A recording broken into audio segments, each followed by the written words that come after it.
In all of our discussions about making the transition from grieving and then forgiving so that we can finally be at peace and letting go, one of the most important parts of knowing that we have forgiven and that we're moving on in our life is that we begin to develop within ourselves what I call an unrelentless, an unrelenting kindness.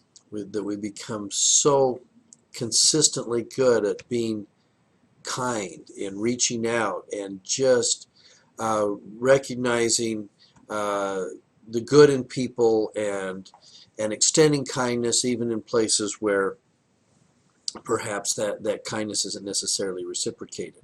Because at the end of the day, to be quite honest, a lot of our kindness is actually going to be more about the place where we are, and it may not necessarily be the place where other people are yet that we're extending kindness to. But it's important for us that we be able to extend that kindness to them. It's part of our healing. It's part of our growth. It's part of moving forward.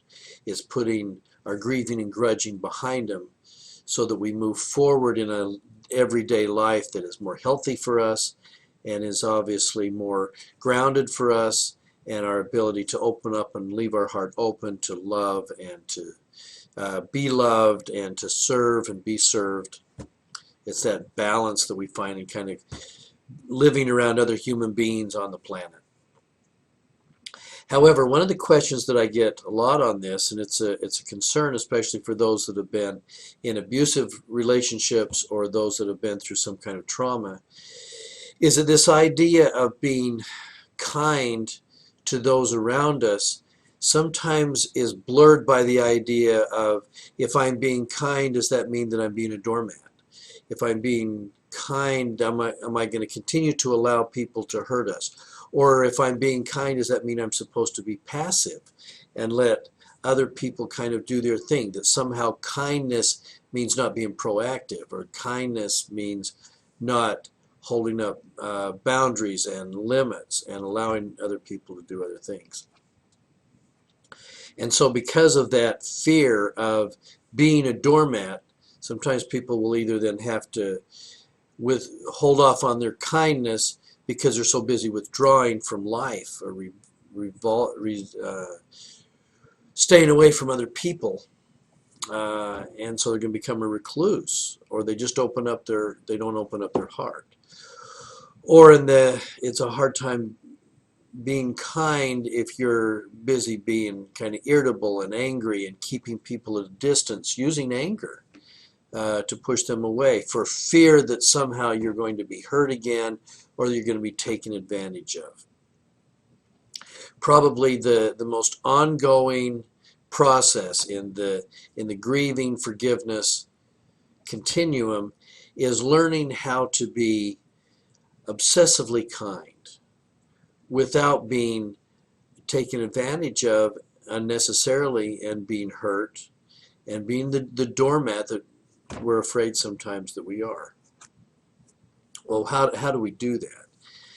Some level of learning the skills of being assertive and being able to draw firm boundaries means that there are so many ways that we can say no, that we can draw a line, that we can maintain our limits without having to do that in an unkind way that provokes more anger or pain or fear on somebody else's part, or at least reduces the possibility that they're going to do that. So often what I find with this process of being kind and yet not being a doormat is a calm, comfortable ability to sometimes then be able to lower our voice and to be able to firmly and softly, oftentimes with a smile, and be able to say, I appreciate that, but no. I'm not willing to go down that road. I appreciate what you're talking about, but that's not something that I'm willing to do. Or I appreciate that you may think that. That's not something that I'm going to embrace. Thank you for trying. And I think we can firmly and calmly assert ourselves without having to become angry or mean, and be able to stay, I think, in that kind place. I think so often the people around us can learn from our own journey into kindness just by seeing the way that we are able to say no to them, to be able to draw lines about what we will do and what we won't do, and be able to say it very firmly, but be able to say it softly and gently, uh, but without having to give up a single inch if it's not in our best interest to do that, or in their best interest to let them continue to hurt us or take advantage of us. Finally, I would say that there are some times, though, that if we're simply going to leave our heart open, because that is the healthiest place for us to be, and it's the place where we're able to love and serve others better, I promise we're going to get hurt. Commitment to love means a commitment to occasionally be hurt.